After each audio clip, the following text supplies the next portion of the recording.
mapagpalang araw po sa ating lahat. Ako po si Janela Biacat Aguila. Ito po ang ating Day 40 devotion para sa ating 365 daily devotion na pinamagatang sensitive ka ba sa kasalanan? At ang topic po natin yan ay blameless.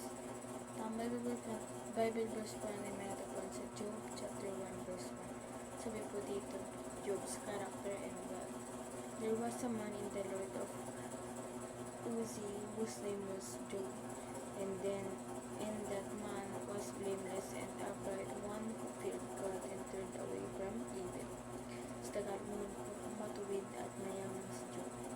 May isang lalaki sa lupain ng Uz na ang pangalan ay Job. Ang lalaki iyon ay walang kapintasan, matuwid, may takot sa Diyos at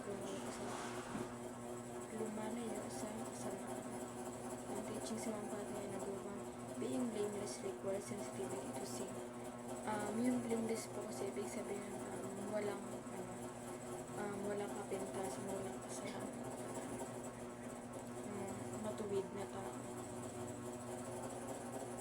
Ibig sabihin pag tayo, parang sensitive tayo sa kasalanan, yung parang ayaw talaga natin magkaroon, pero hindi natin may iwasan yun kasi likas sa ating mga tao yun. Pero alam mo yung pag taong blameless ka talaga, kung pag alam mo may kasalanan ka, nagre-repeat ka agad, nagsasorry ka kung at saka aware ka sa kasalanan mo, hindi yung parang parang dinidinay mo pag hindi po talaga. Number 2 po, being blameless means fearing God. Ibig sabihin kung blameless ka, may takot ka sa Diyos. Yun yan yung blameless, may takot ka sa Diyos, diba? Matuwid ka, ganun. May takot ka sa Diyos, diba? Kasi ganun si Job. Diba siya yung in-example dito. Lumalayo siya sa kasalanan, diba? Kaya dapat maging teachings nga to, diba? Kaya dapat maging example to sa atin, na dapat may takot tayo sa Diyos at lumalayo tayo sa mga kasalanan. And number 3, being blameless is walking with God. Ito, siyempre pag matuwid ka, may takot ka sa Diyos, siyempre kasabi mo maglakad si Lord, kasama mo siya palagi. Although kasama talaga natin siya palagi, hindi man talaga tayo mag-iisa. Lang natin siya kasama, dahil nandiyan na siya palagi sa atin, diba?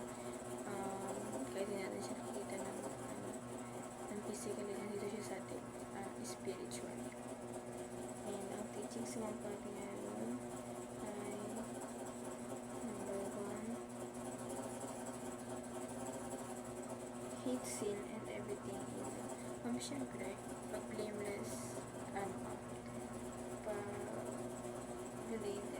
blameless people ka, ibig sabihin hate mo yung sin at saka kahit anong kagagawa ng evil, diba?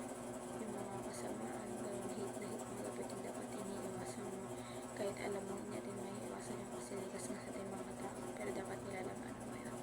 Dapat hate mo yun, kahit anong kagagawa ng masama, hindi mo ginagawa, kasi ang blameless people ka, matuwid ka, may takot ka sa Diyos.